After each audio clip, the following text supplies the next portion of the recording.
Welcome to Voyage Fromage. My name is Julia, and I'm the owner of Formaggio Kitchen, and I'm joined here with David Robinson. I'll let David introduce himself.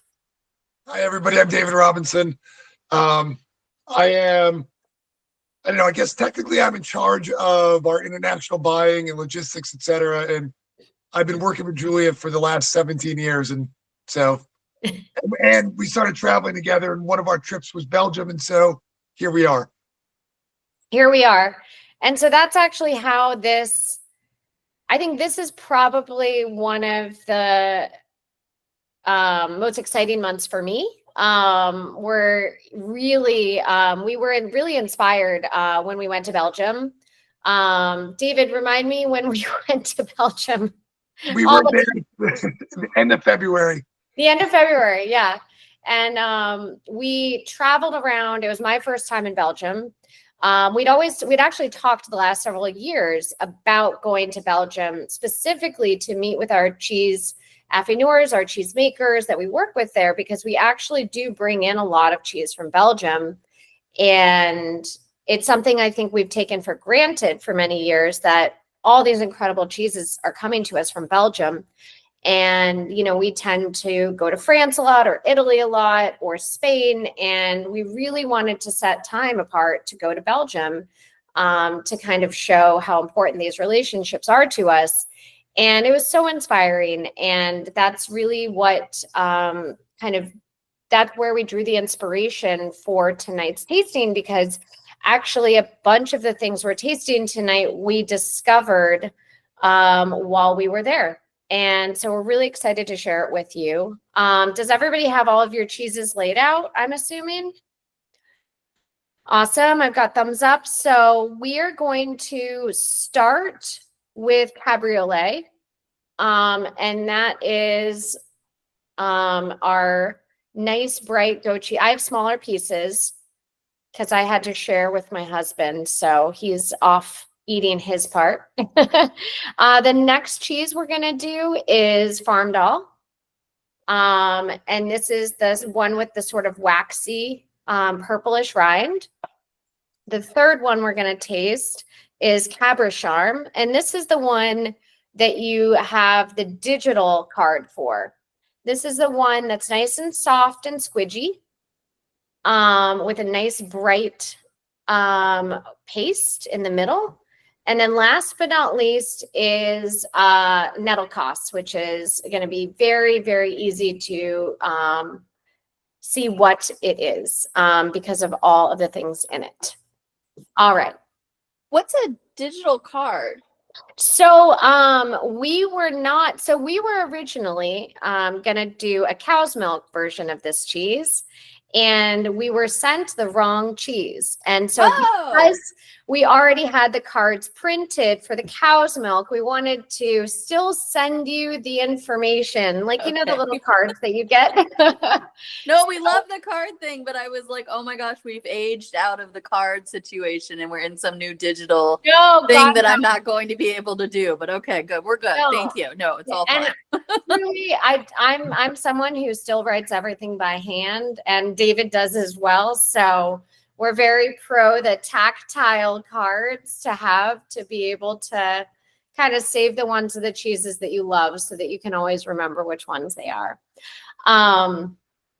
So we're going to start with cabriolet. And this cheese is one of my all-time favorites on our cheese counter. This is a goat's milk cheese, and it is made for us by Hinkelspel. So it's 100% goat's milk. Hinkelspel is a really small co-op, and they're not technically a farmstead cheesemaker because they don't own the animals that they're getting the milk from. However, they only work with 3 dairies, 2 cow's milk and 1 goat's milk. And they are incredibly passionate about the cheesemaking process and maintaining a quality through and diversity through raw milk cheeses. So raw milk is their passion. This is a beautiful example of raw milk cheese.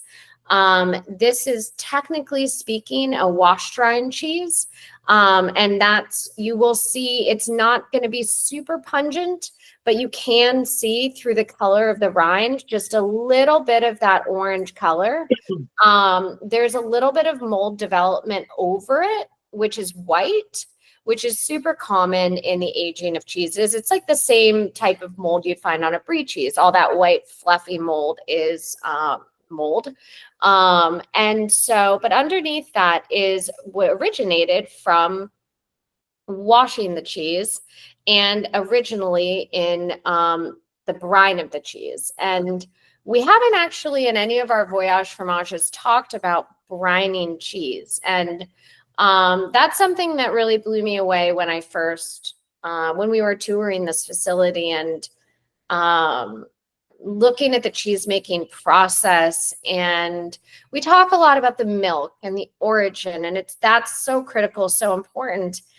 But one thing we sometimes don't talk about are kind of the things behind the scenes. And so we were in their cheese making facility, touring it and asking questions. And all of a sudden we walked into a room and I just saw a vat of, I mean, what can only be described as kind of almost this yellowish, cloudy water.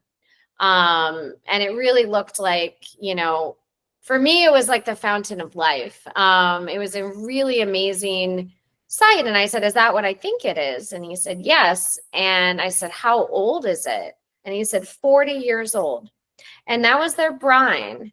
And so the brine is a critical part of cheese making because, and what brine is a saltwater solution. However, it develops a life and a body and a personality the longer you allow it to develop, because you are actually brining the cheeses for a given period of time in this saltwater solution. And over time, you're developing more bacteria and molds that kind of basically help to develop that particular brine. And I remember talking to a cheesemaker in Vermont because he was telling us a story about how he had an intern who who thought he was doing him a favor, and he drained all of his brine out. And it was kind of really devastating, obviously, for this cheesemaker. And he talked about how many years it took to get back his cheeses back to the way they were. And what happened, and he said it's all about the pH. And he said there wasn't this interconnectedness between the brine and the cheese anymore. When you have this sort of too sterile, you know, salt water concentrate with no life in it and nothing going on. And so what he was saying would happen is the rind would constantly slip off, and he couldn't actually, you know, the rind would develop and then it would just fall off. And it just took a really long time to get that back to where he needed it to be. And so it was a really special moment to see this brine, because they'd moved facilities. So this is their second facility that they've been in. It's slightly newer. And of course they transported the brine with them. And so a really special process. And just talking to the cheesemakers about how passionate they are about specifically raw milk and the nuances that you get from leaving the milk raw and understanding the importance of, you know, that brine and how special that is, and sort of the harmony of everything that they're doing. It was really beautiful, and they were really, really passionate about it. We were chatting with him, and it was really, I just wanted to kind of like sneak my phone up to videotape him talking, because he was so passionate and eloquent about how he was describing the flavor profiles and the nuances. And for him, it was, you know, it was very personal about why he wanted to make raw milk cheese. It was important and to him vital. And it wasn't like this question. It was like, I must make raw milk cheese. And so it's really special. But beyond that, the cheese is delicious. And so I encourage you to try it. the density, the mouthfeel, and I eat the rind. What do y'all think of it? I get thumbs up from Ellen. Any thoughts on the texture? I mean, for me, having a cheese that almost instantaneously coats your palate with such a vibrant flavor. And the great thing is it's amazing bite one, but then bite two, you start, once you already have, introduced your palate to the flavor, that's when you really start to taste the nuances going on with this cheese. David, do you have really enjoyable. The texture is amazing. It's a fun texture. All of it's just, yeah. We can't stop eating this. Yeah, we were eating while you were talking. Sorry about that. No, that's what I want. We actually one more slice. Hi, Joyce. You're gonna have to order some more. That'll be fine. We have plenty. But we have in one of our stores at our South End location, we have a family that comes, family 3 that comes in, and the little boy is he's 4 or 5, maybe not even 5. This is his favorite cheese. They get at least a pound a week, and this kid eats almost all of it. It's kind of it's pretty endearing. He tries other cheeses, but he'll eat that every time. So yeah, it's that good. It's definitely that good. Awesome. It's a very subtle cheese in many ways. And I also I want to talk a little bit about the condiments, because I want you to enjoy the condiments while you're enjoying the tasting. And we often leave these for the end, but these are so special.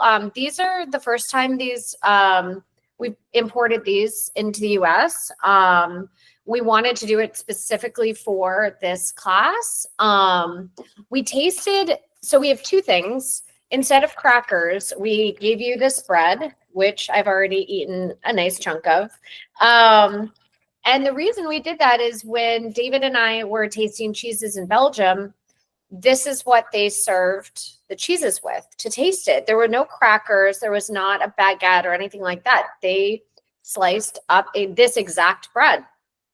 And we were tasting it, and with these hearty Goudas and intense cheeses that were, salty and rich on the palate, to have this like spiced kind of sweet cake. It was really, really interesting, and I absolutely loved it. And so we wanted to share that with you as something that's really traditional.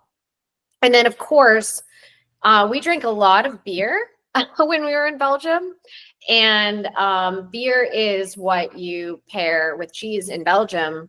And I mean, yes, there's wonderful wines available in Belgium, but beer is king. And so Cantillon is a famous brewery that specializes in lambic beer. And so to bring beer to you without literally bringing beer to you, we also tasted this with the cheesemakers and thought it was absolutely fantastic, because this is cherries that are macerated in lambic beer made by Cantillon, and then it is then turned into jam. And so when you taste it, it has obviously the cherry flavor profile, which works beautifully with the cheese, but it has a distinct lambic beer flavor profile. And so it's absolutely terrific to pair with any of the cheeses that you have. But yeah, I mean, I'm actually not going to pick the one that I think it'll be best with, because I want to hear your thoughts. So the next cheese that we're going to move on to, I'm going to let David chat about, which is a slightly more traditional Belgian Gouda style cheese called Farmdal. Yep. So I mean, so Farmdal, which we if you just heard Julie say it, we refer to as Gouda style, because technically Gouda, and I know we're not saying it correctly, but we're here not speaking Flemish over there. Gouda technically comes from the Netherlands, from very specific areas, so they can't call it Gouda. So we use the term Gouda style. Anyway, Farmdal is a younger Gouda style. I think it's only about 6 to 7 months. We've gotten it older, but I think most part it's younger. It's made actually not far from Het Hinkelspel, where the cabriolet is made, in a small town called Roeselare in East Flanders. And it's made at a dairy called T. Groendal or Het Groendal. And Groendal is it is now, I think, a 5th generation dairy family. Started with farmers who then would started selling their milk, or always sold their milk. And then in the 80s, they decided they were going to start making cheese. 70s started making cheese. 80s, they decided that they only wanted to make cheese, and so sold off all their cows, and now only buy the milk from different co-ops in East Flanders. And like Het Hinkelspel, very particular about who they work with. And so the milk is really, really wonderful, really fantastic. So again, Farmdal is going to it's a very traditionally made Gouda. So to make a Gouda style cheese, you have to essentially cut the curds, wash them while they're still washing a curd in this case is different than a wash rind cheese, where you take out some of the whey from it and you add fresh water into the vat, and this starts to clean it. And this helps sort of create these squeaky curds. If anybody's ever been to to Wisconsin or the Midwest and had fried cheese curds, those are essentially Gouda cheese curds. And you get these squeaky curds together, you bunch them together, put them into a mold, and then similar to the cabriolet, you put them into a brine for a little while. Let it age just enough to introduce salt into it, take it out, let it dry, and then start adding wax. They literally paint wax. When we were at the Groendal dairy, and they have 2 different caves, one at their dairy and one a little further away. But I'd never seen this before, the process of waxing a cheese. And there was a woman sitting in the corner in this cave. It's underground underneath their dairy, literally just painting wax onto a cheese. Painting, it goes to the next one, paint, that dries, they flip it over, they paint again, and it just helps create this wax. And all the wax does is it seals in flavor. Okay. So and it will seal in flavor. It also sort of keeps a lot of moisture in. So that's one of the reasons Gouda can age so long, or why they age it so long, is that while it's aging in the wax, the moisture is not being released, or released very slow. So by the time a cheese is 30 months or 18 months, their next step up, it's not as dry as it could be, as Gruyere's or Comte's might be.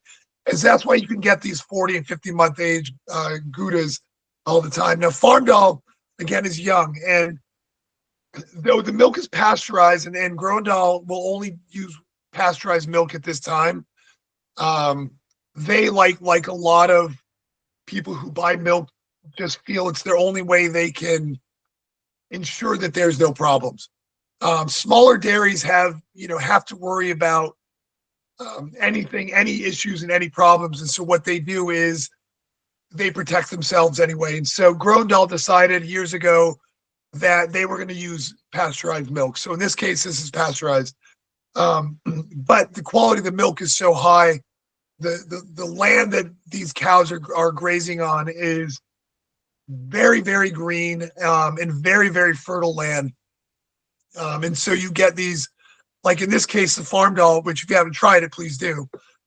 You get these sort of, I hate to use the word nutty, because to be nutty doesn't mean it's too vague, but you get this sort of nutty, grassy flavor. In the Farmdal, that is sort of offset by a real sort of milky dairy or milky lactic sweet flavor, which is really kind of fun and unique.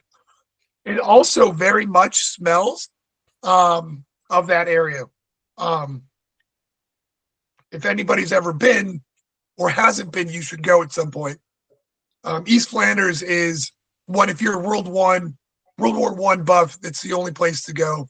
It's basically in the middle. There's trenches not far from where these cheeses are made. It's really, really outstanding what they're doing. But Groendahl, again, it's a 5th generation dairy, and they are so passionate about bringing cheese to basically to the world. They're not a big dairy. They're big for us, but they're small in comparison. Their mission is to get people eating cheese anywhere and everywhere. And sort of indicative of, to me, of a lot of Belgium, they are interested in trying new things. They like tradition, and so they make very traditional cheeses. They love experimenting.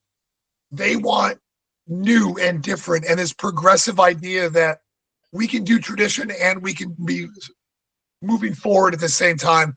And it's really kind of outstanding, really outstanding way to be, and it's pretty fascinating. What do we all think of this cheese now that we're getting a chance to try it? I love this cheese. Yeah. I mean, I think a lot of people, particularly Americans, think of Gouda as the crystals, whereas most Gouda is consumed at a young age, sometimes as young as 3 months, 2 months. Again, this is about 6 months. It's a very, very different cheese when it's young and compared to when it's old. I thought one thing that stuck with me that David mentioned when we met the family basically that owns the cheese making production. He actually talked a bit about World War II, and that that he was basically trying to explain to us that after the war, when everybody came back, they could not distinguish where property lines were in that part of Belgium because it was so destroyed.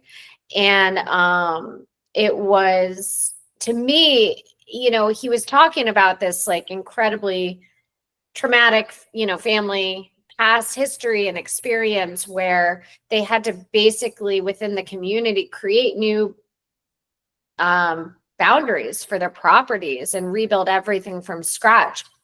And I really have not met many people as innovative and passionate as this family, and so to come from that and to continue and to rebuild, and then not only to rebuild, but to innovate and to kind of decide, this is what my family has done, and I'm going to still kind of stay true to that, but I'm going to innovate and move on to cheese making specifically besides just, it was really inspiring to hear him talk about it and how that family legacy has remained, but it wasn't like a legacy that's so entrenched in tradition that it was a really fascinating conversation to have, that that it was a perfect balance of innovation and really this passion for carrying on the family traditions and farming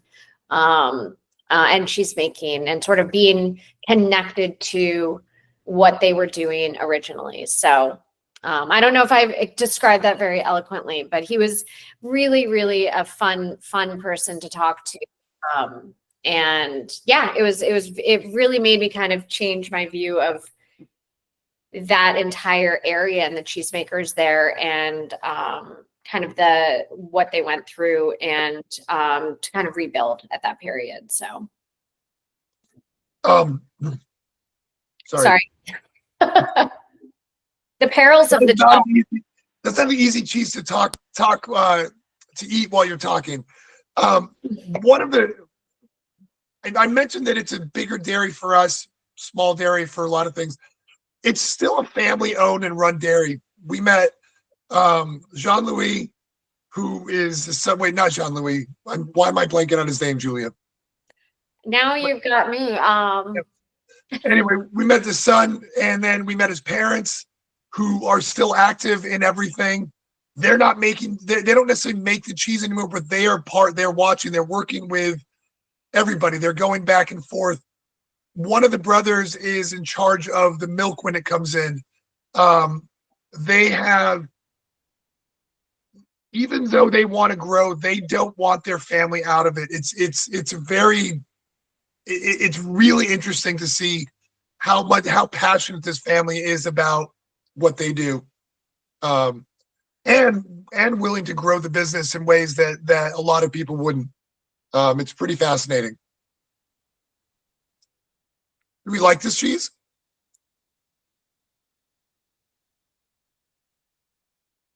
Awesome. All right, so we are going to move on. What did you all think about the accompaniments, the jam and the bread? Awesome. I got a few thumbs up. Michael?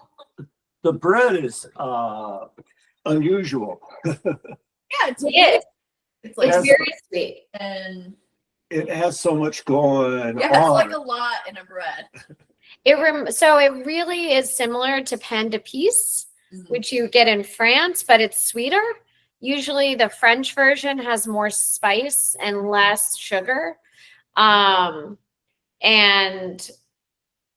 yeah, it's definitely a sweet bread. And for me, and it's not for everybody, but I think that the pain d'épices that you would get in France is too spiced to pair with cheese, a lot of cheeses, because you get a lot of competition. And with this, it's mostly the sort of the honey flavor and the nuts and the fruit paired with these sort of really butterfat rich cheeses. I kind of love the complement, and it's just something really different and unusual to bring to the table. Yeah. I expected it to be much denser. Yeah, no, it's not even that heavy. No, which is surprising, but it looks is really dense. and it is made with rye. So it does have that That's what it is. yes. So it has that kind of earthy flavor on the undertone, but it's obviously quite sweet.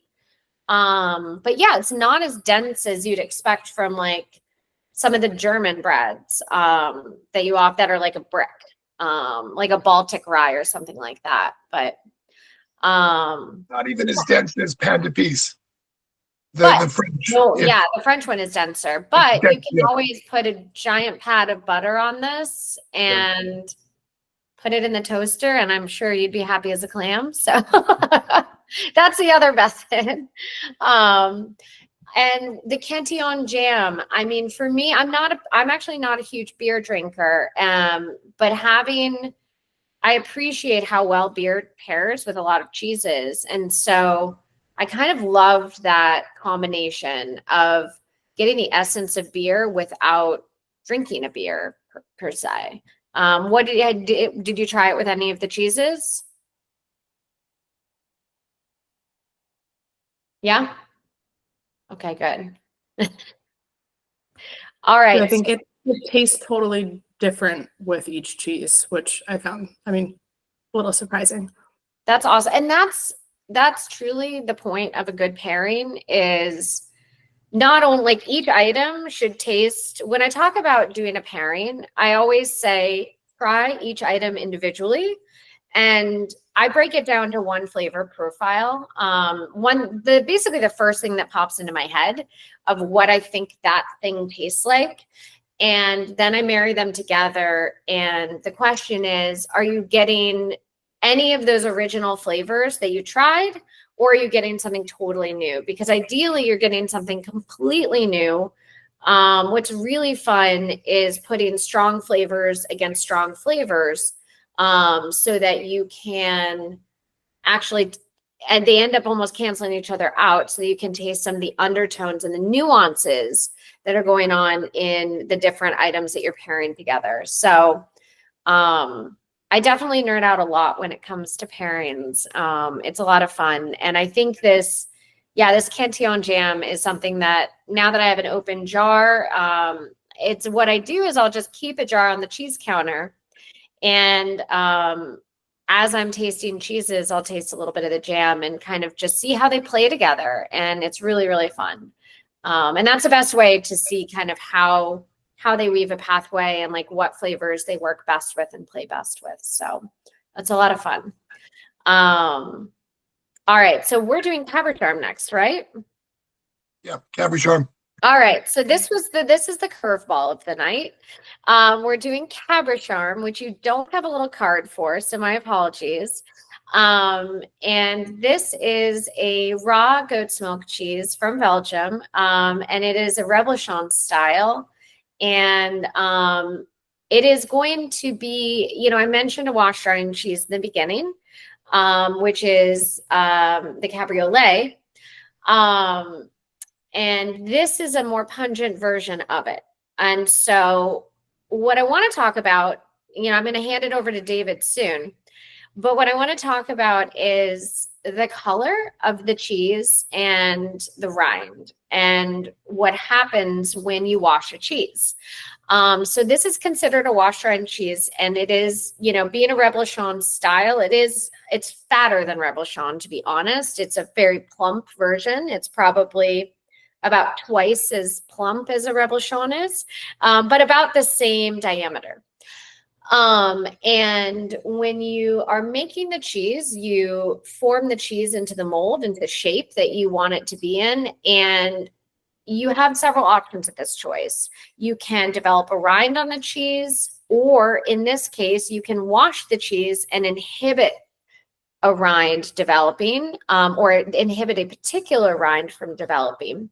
Because what the saltwater solution that you're washing the cheese in, you're washing the cheese, you're flipping it, you're washing the cheese, you're flipping it. You're doing this for several weeks. What it is doing is, first of all, you're maintaining a really high level of moisture in the cheese, and it's helping the interior of the cheese maintain a high level of moisture, and it doesn't break down. When you look at the cheese, you see this sort of like how squidgy it is. I feel like squidgy is the perfect word for this cheese. It's got such a beautiful texture, and that's because it hasn't been allowed to dry out because of the constant washing and the environment in which it's aged in, which is going to be a very, very high humid environment. The other thing that happens while you're washing a cheese is you're developing a bacteria. And that's where you get that bright orange color. And that's the Brevibacterium. And this is, I encourage you to take the cheese and smell that rind. It kind of smells a bit gnarly. Maybe not the most pleasant. The reason for that is that the Brevibacterium loves to grow on warm, wet environments. So you can think of like dirty gym socks. That's where that bacteria thrives. And so when you hear the phrase stinky cheese, it really is referring in a lot of ways to wash drying cheeses. And what I love about a good wash drying cheese, and I say that carefully because there are a lot of bad wash drying cheeses out there in the world, not necessarily because they're made poorly, because they're stored for too long, they're stored improperly. Wash drying cheeses are very temperamental and touchy. And when you get a wash drying cheese that is perfect, you should have a sweet, creamy, luscious, milky interior and a pungent exterior. Treat this cheese like a pairing.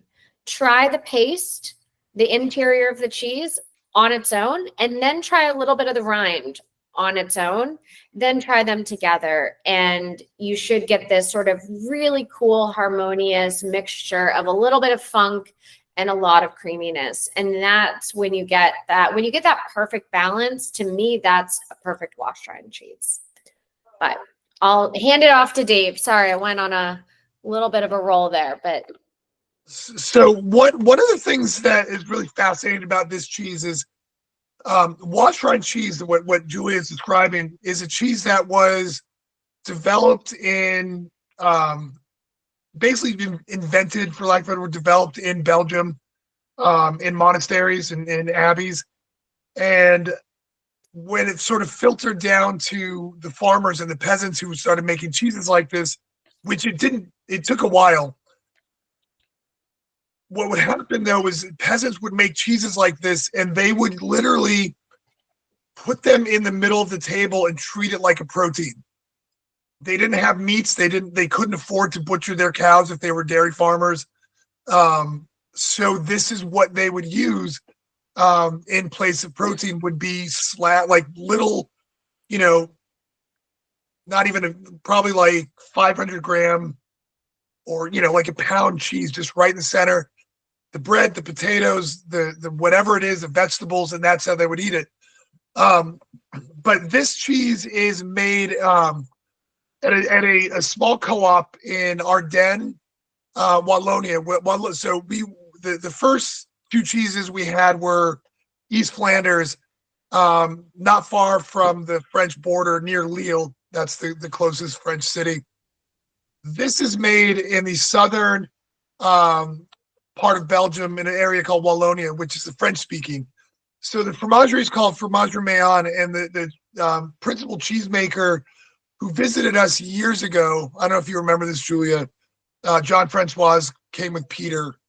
And he is sort of an exceptional man who is very progressive in a lot of what he does, sort of really into kind of a hippie-ish type person. I mean, I wouldn't call him a hippie, but he's pretty close to it. But loves cheese, and as I found out, loves oysters. But he works with I think it's about 10 to 15 different farmers that are around Ardennes.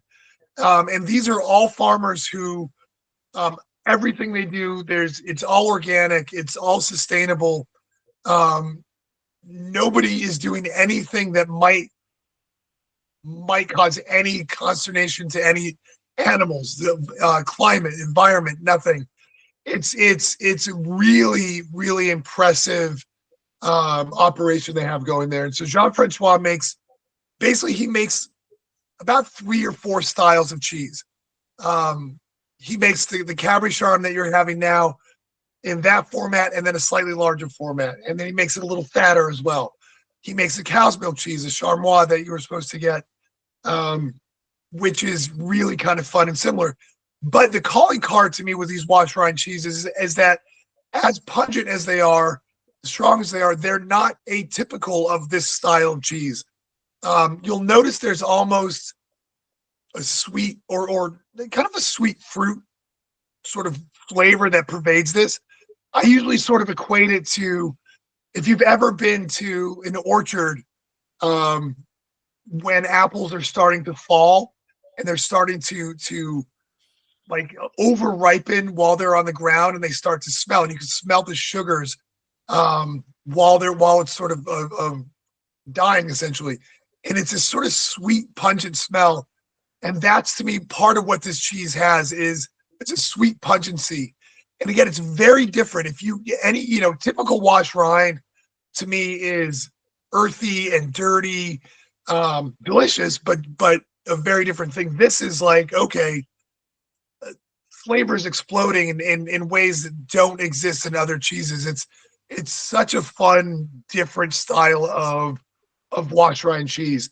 And the texture, I would have called it pudgy, but yes, squidgy is the best way to do it. The texture is really fantastic. This is one of my favorite producers that we work with. And I really love his cheeses. So I hope you guys are enjoying this one as much as I do. What do you think about this? And Ellen and Michael, try this one with the bread. It's going to be a wild contrast pairing where you're going to get sweet, sour, and funky and creamy kind of all together. But you might find it I felt like it really brought out the beer and the preserves. Oh, this is like this cheese we always say to pair with beer. It makes it sing. Yeah. Yeah, you could almost not taste the cherry. The beer flavor was so strong. I was shocked. Oh wow. Yeah, and I'm always careful because I describe this cheese and its sister cheese, the Charmois, as sour. But I don't, when you talk about a milk product, sometimes using the word sour as a descriptor is not always, thought of as a good thing. But with this cheese, it's the best, I think, way to describe it in a lot of ways is it has this unique sourness that I think you're right. It just kind of mirrors that kind of sourness from the lambic and just makes it shine. So this is particularly good with, I mean, I'm not like Julia. I'm not a big beer drinker. All these cheeses are good with beer. This, to me in particular, is one that I want to drink a beer with. I'm drinking a lighter Sauvignon Blanc from the Loire, and it is doing no justice to this cheese. The wine is destroyed. But awesome. Are there any questions before we move on to the last cheese?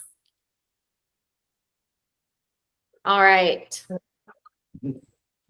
So this one is unusual. I'm going to let David tackle our last cheese of the night. I love this cheese. So we're back to Groendahl, the dairy farm, the dairy that makes the farm dough. So, as I said, they're very progressive, very forward thinking, but also traditional in a lot of ways. And if you are ever in, particularly the Netherlands, and you go to, you go to a market where they're selling cheese and Goudas, you will see Goudas with fenugreek, cumin, caraway, fennel, seeds I've never heard of. It doesn't matter. They put anything and everything into a Gouda to age it, and some of it's really good, some of it's odd. We used to bring in things, and we kind of stopped. We veered away from it and for a long time. And when we were sitting at Groendahl and we're doing a tasting, and we'd already been working, we've been selling several of their cheeses for a long time, but we're doing a tasting with Jean-Louis, and he put this cheese among others down, and I kind of immediately was dismissed it in my head. Just, there's no way this is going to be good. It's a cheese with nettle. It's gimmicky, whatever. And then kind of like another cheese they make where they put coffee in the middle, and I tasted it and I was like, oh, damn it, it's really good. And it sort of went from there. So this is almost exactly the same as a Gouda recipe. They alter it a little bit. They don't treat the curds quite the same. They don't want to age it very long. But they also want the paste to sort of combine with the nettle that's in there. So these are nettles. So the actual name of the cheese is called Brand Nettelkaas. And the nettles they come from fairly close to the dairy in Rooselaas. They're harvested, and essentially they're pickled, although you don't taste them pickled. They're pickled so that they can hold up, so they don't die. But that also means that they use less salt when they brine this, because the Brand Nettelkaas, or the nettle in there, has a little salt that gets imparted into the cheese, just enough. But what you end up getting is this really savory, very different style of cheese. I always feel when you add products into a cheese, it's too easy to lose the paste and too easy to lose the quality of the cheeses. And here you get both, and it's really kind of fascinating. One, the nettle is a very different flavor. If you like bitter greens, this is as close as we're going to get in a cheese. It's really fascinating. And so while adding things to Gouda is is traditional. This is very new and very fun, and it's sort of exciting to have because it's so different and so unique. Now this one, honestly, is probably the weirdest with both the cantillon jam and the bread. I don't have them here with me at my house. I kind of forgot them when I left work, but I know that it's going to be an odd pairing. I'm not saying it's not good. I know that it'll be an odd pairing because this nettle is so savory in comparison to everything else that we've been tasting. And so funky as well. For me, it's funny when I have the bread with the nettle cost, I taste the nuts on the bread. That's like the most pronounced. It's like candy. It's like eating candied nuts. It's delightful.